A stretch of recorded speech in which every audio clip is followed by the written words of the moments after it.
La SUNAT, ¿qué es lo que ha informado en relación a este tema? ¿No? Ha informado que el país deja de percibir más de 35.000 millones de soles al año. ¿Por qué? Por elusión y evasión en el pago del impuesto a la renta y 20.000 millones por el impuesto general a las ventas, el IGB, que lo pagamos la mayoría de los mortales. Al respecto, la entidad fiscalizadora lidera desde hace unos meses, ¿no?, un trabajo especializado en realidad para identificar dónde se producen estos desbalances, cómo se le saca la vuelta a la ley, cuyo monto supera el 50% de lo que se recauda, una brecha que ningún país es capaz de cerrar.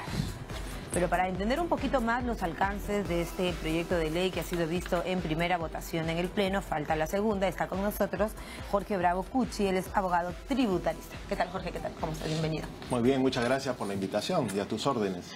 Mira, el congresista de Fuerza Popular, y cuya votación ha sido unánime, Miguel Torres presenta, ¿no es cierto?, este proyecto para las alertas informativas, en el sentido de que las MIPES tendrían que estar alertas, o se les pasa una alerta, la SUNAT no podría hablar en el caso de que no se esté cumpliendo con la recaudación tributaria. ¿Podría afectar y generar un forado fiscal de prosperar? Claro, en efecto, ahí hay dos medidas tributarias, ¿no? Una, esta de las alertas educativas, y hay otra adicional llamada el sello MIPE, ¿no? Las dos definitivamente van a tener impacto en la caja fiscal, ¿no? Por eso la preocupación de Víctor Siguiyama y de la ministra Cooper, ¿no?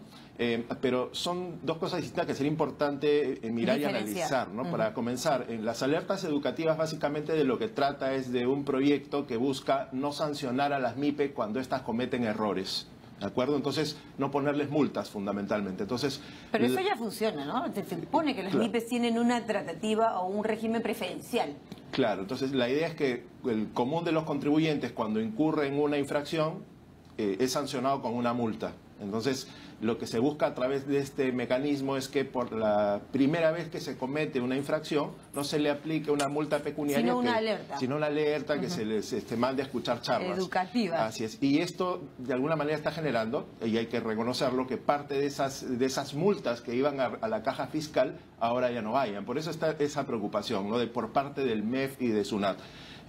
Yo creería que siendo el Perú un país básicamente de MIPES, de medianas y pequeñas empresas. ¿96%? Claro, 96% es complicado, y ojo, ese 96% son solo las MIPES formales, porque hay un 70% de MIPES informales que están fuera de la órbita. No están registradas, ¿no es cierto? Y por lo tanto, menos todavía pensar que tributan. No tributan, ¿no? Entonces, la idea sería cómo hacer para que estas empresas que no tributan, tributen. Entonces, con esta medida de las alertas educativas, yo digo que se logra en parte, ¿no?, pero no completamente hay digamos, un forado el propósito. fiscal, hay ese hueco fiscal que señalan los analistas. Si bien es cierto, el Congreso busca mejorar, ¿no?, el tema del régimen para las MIPES, pero afecta a la recaudación fiscal. Y para eso está el segundo proyecto que ha presentado Fuerza Popular, ¿no?, que es el sello tributario. Entonces, ¿el sello tributario en qué consistiría? En que si una empresa, digamos, formal y grande, contrata con una MIPE, pueda deducir como gasto,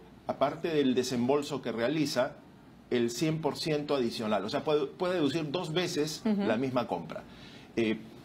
¿Cuál es la lógica de esta medida, como yo la veo, ¿no? Que mostrarle a los informales que ser formal genera una ventaja. Porque hoy en día, sin esta norma, una empresa grande no tiene mayor interés en comprarle una MIPE. Pero imagínate si este proyecto del sello tributario se implementa. ¿Cómo va a quedar? Claro, o sea, luce bien, ¿ya? Pero sin embargo... Claro, lo que pasa es que la MIPE tiene que entender que hay un atractivo en volverse formal, porque al volverse formal tiene que pagar impuestos, tiene que tener trabajadores en planilla, tiene que tener los beneficios, pero puede acceder, por ejemplo, a seguir creciendo. Eso, exacto. Ese es el centro de gravedad de todo esto. Ahora, a mí sí me preocupa algo que le preocupa a la ministra y le preocupa a Víctor Siguiyama. Y el tema es a la SUNAT, exacto. Y el tema es el siguiente: ¿cómo controlar que efectivamente las grandes empresas que ahora van a tener doble deducción no generen ellas mismas empresas MIPE para beneficiarse de este doble impacto? Hay que pensar siempre en el sentido... subdividirse. Por supuesto. Claro. Y eso es un peligro. O sea, con lo cual...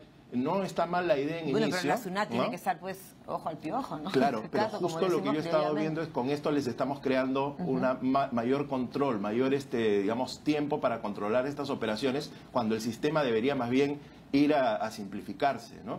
Entonces, la idea es buena, pero hay que mejorarla, creo yo. ¿Cuáles serían esos aspectos que tú crees que en la ley estarían faltando, estarían ausentes o, bueno, como toda ley es perfectible, ¿no? Claro, yo lo que creo es que adicionalmente a permitir una deducción adicional, lo que tiene que mostrársele al empresario informal, por ejemplo, es las bondades de ser formal. Hoy en día un informal tiene poco mercado, ¿ya? Porque obviamente es informal. Saca la cabeza de la informalidad y el Estado obviamente despliega acciones. Pero si se le permite, si se le muestra, si el Estado se vuelve un socio del empresario y le muestra mercados y le enseña que... Créditos, por ejemplo, también. Créditos, capacitaciones, ferias, para que puedan ofrecer productos afuera. Entonces, la idea sería no solo te cobro, sino te enseño a generar más ingresos, porque de esa manera tú ganas, pero yo también. Claro, soy una muchos especie lo que accionista. critican, Jorge, es precisamente esa visión, digamos, entre comillas, preferencial, pero que le quitas precisamente la posibilidad de crecer, de expandirte, de formalizarte, y más bien le estás quitando un brazo, ¿no? O sea, esa política paternalista, digamos, tributaria, no funcionaría. Sí, yo estoy totalmente de acuerdo con esa línea de pensamiento, y creería que el Estado, sí, está bien, debe dar este tipo de incentivos, pero eso no es lo único, ¿no? Tendría en todo caso que volverse un aliado estratégico del microempresario, o sea, ser una especie de socio, ¿no? El microempresario o las microempresas o las MIPES que reúnen un promedio de 8 millones de trabajadores en nuestro país, ¿no es cierto? Y que merecen efectivamente la formalidad por los beneficios. Otro de los temas que está en ese momento generando mucha polémica, digamos, es el tema de las aerolíneas, las empresas aerocomerciales. ¿Cuál debe ser digamos, el escenario para estas empresas? LATAM dice que no, que ellos no son beneficiados bajo ninguna circunstancia, sino las aerolíneas pequeñas. Sí, mire, en realidad el tema es el siguiente, regla general, y después vamos al caso de las aerolíneas. Tener exoneraciones no es bueno, ¿no?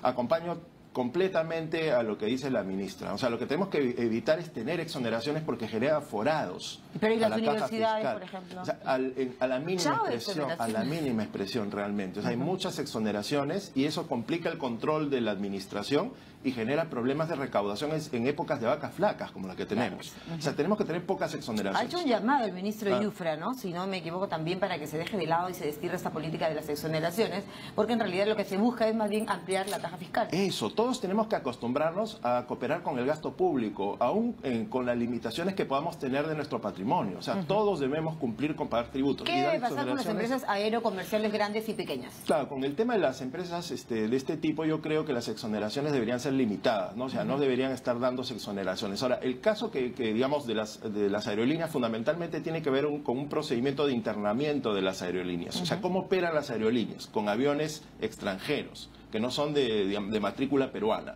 En consecuencia, esas aerolíneas ingresan en regímenes temporales, ¿no? Importación temporal o admisión temporal. Importación temporales. Entonces, hoy hay un plazo para no pagar el impuesto, que no recuerdo exactamente el tiempo, creo que es unos años, 3 años, y lo que están queriendo hacer las aerolíneas es que ese plazo se extienda un poco más, porque si no tendrían que sacar la aeronave y volver a ingresarla para digamos que no se realice la importación definitiva. Ese es un poco el tema. La importación definitiva genera el IGB como importación.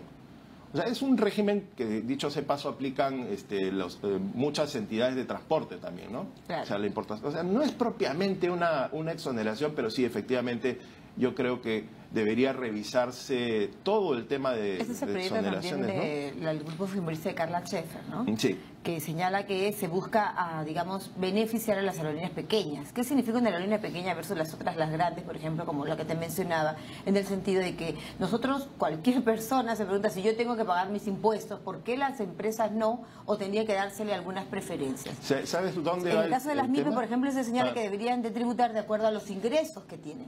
Claro. Si una empresa es grande, tiene sus propias unidades, sus propios aviones, o sea, con lo cual no tiene el problema de estar pagando por la importación de algo que ya es propio. Correcto. En cambio, si uno es una empresa pequeña de aviación, tiene que alquilar las aeronaves. Exacto. Imagínate lo que supone tener que pagar el impuesto por la importación de algo que no es tuyo. Claro, y ello lleva, por ejemplo, de la mano a otros aspectos, encarecer el precio de los boletos, no sé. Sí. O sea, Tiene sentido también, ¿no? Sin ¿no? embargo, esto definitivamente tiene que ser muy claramente repensado desde de la idea general que yo te comenté. O sea, hay que tratar de evitar exoneraciones. el concepto de las exoneraciones, porque te planteaba en el caso de las universidades, que vemos los resultados que tenemos en universidades por doquier, pseudo universidades que trabajan sin certificación, que no tienen las aulas adecuadas, etcétera. Esa es la política de las exoneraciones, lo que corroe un poco el sistema, ¿crees tú? Sí, por supuesto, porque de todas maneras, bajo en este caso, el ropaje de una actividad que no está sujeta a impuestos, gente que realiza actividades empresariales podrían estar obviamente usando ese tipo para de... que el dinero no sea del todo limpio. Pero por supuesto, hay casos muy conocidos de eso, ¿no? Claro, sí, deberíamos mencionarlo. Usted decía que el ministro Yufra, por ejemplo, señala que no debería haberse esa asesoría porque hay un hueco fiscal. ¿De qué porcentaje, qué proyección tendrías, Jorge, en relación a este tema? Bueno, la no recaudación. El día de ayer el jefe de SUNAT ha dado las cifras y son de infarto. O sea, sí, yo aquí las tenemos. Creo que esas cifras son reales porque las está dando una persona muy seria, ¿no? Y estamos hablando en el impuesto a la renta de 50.000 millones. O sea, es una cantidad impresionante. Que deja de recibir el Estado, el fisco. Sí. Que digamos, este dinero se ve traducido en obras. Evidentemente en desarrollo en general, ¿no? En sueldos a maestros, por decirlo de alguna manera. Entonces, ¿no analizaron bien la propuesta? El Ejecutivo puede observarla, ¿no? Yo lo que creo es que estos 50.000 millones hay que leerlos bien. No necesariamente son el efecto que va a generar las medidas estas que te he comentado, sino la lectura es que este forado se genera hoy con el sistema tributario que tenemos. Que eso es más trágico, ¿no? Porque de alguna manera estamos reconociendo que nuestro sistema tributario tiene que cambiar. Entonces es ineficiente, ¿no? Sí, lo que creo yo que está bueno, pero esa está la SUNAT. ¿Qué plantea la SUNAT?